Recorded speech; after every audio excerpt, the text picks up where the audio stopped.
এই রোদ এই বৃষ্টি সবকিছু মিলায়া একটু জগা খিচুড়ি অবস্থার মধ্যে দিয়ে যাইতেছি। তারপরও আলহামদুলিল্লাহ সারাদিন যেমনই কাটুক খুব ভালোই কাটে। রোদ হলেও সমস্যা নাই, বৃষ্টি হলেও সমস্যা নাই, তবে একটু বেশি বৃষ্টি হলে তো সমস্যাই বটে।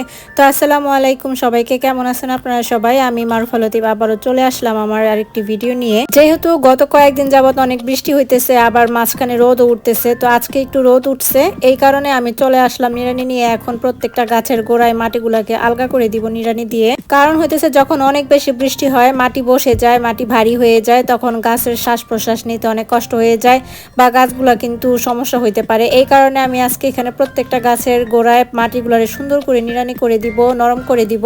তো প্রত্যেকটা গাছের গোড়ায় এখন নিড়ানি করে দিতেছি, একটা একটা করে শুরু করছি। তা আপনারাও আমার সাথে থাকেন, দেখতে থাকেন।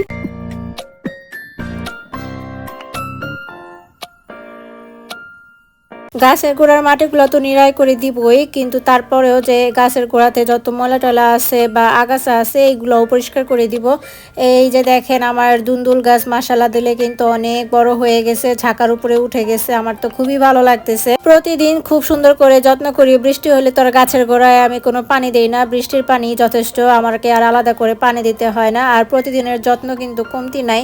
এইদিকে আমার যে গুটি কলমে লেবু চারাগুলা ছিল, প্রত্যেকটা লেবু চারার মধ্যে গাছ হয়েছে সুন্দর মতো। আমি তো খুবই খুশি, আমি ভাবতেই পারি নাই যে আমি করতে পারবো এই জিনিসটা, তো আলহামদুলিল্লাহ।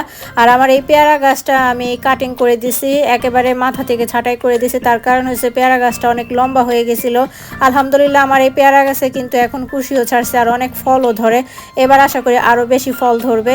আর এটা হচ্ছে আমার এই গাছ, আম গাছ, আমি এটা খুব শখ করে এখানে লাগাইছি। এখন পর্যন্ত ফল পাই নাই, জানি না কবে নাগাদ পাবো, কিন্তু যত্ন আদি করতে আসি। তো করতে থাকি, দেখা যাক পরবর্তীতে কত দূর কি পাওয়া যায়। আলহামদুলিল্লাহ, তারপরও শুকরিয়া আল্লাহ দরবারে, আল্লাহ যখন চাইবে তখনই আমাদের রিজিকে আসবে। তো আজকে সকালে যেহেতু বৃষ্টি হয় নাই, তো আজকে সকালে একটু গাছের গোড়ায় সবগুলাতে পানি দিয়ে দিব। যেহেতু আগের দিন রাত্রে বৃষ্টি হয়েছিল, সেই বৃষ্টির কারণে আমি গাছের মাটিগুলো নরম করে দিছি। এখন হচ্ছে প্রত্যেকটা গাছের গোড়ায় পানি দিয়ে দিব, কারণ আজকে রোদ দেখে মনে হইতেছে যে প্রচুর পরিমাণে রোদ উঠবে, গরম হবে। তাই এই কারণে আমি আগে একটু পানি দিয়ে যাই, তারপরে যদি বৃষ্টি হয়, বিকালে বৃষ্টি হলে আর পানি দিব না গাছে, কিন্তু সকালের যে পানিটা সেটা আমি এখন দিয়ে যেতেছি।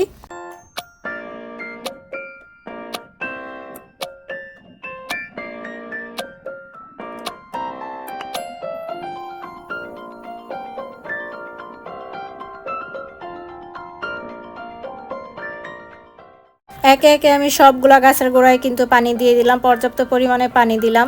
আর এই পানিগুলো দেওয়ার কারণে গাছগুলো আলহামদুলিল্লাহ অনেক বেশি হৃষ্টপুষ্ট লাগতেছে।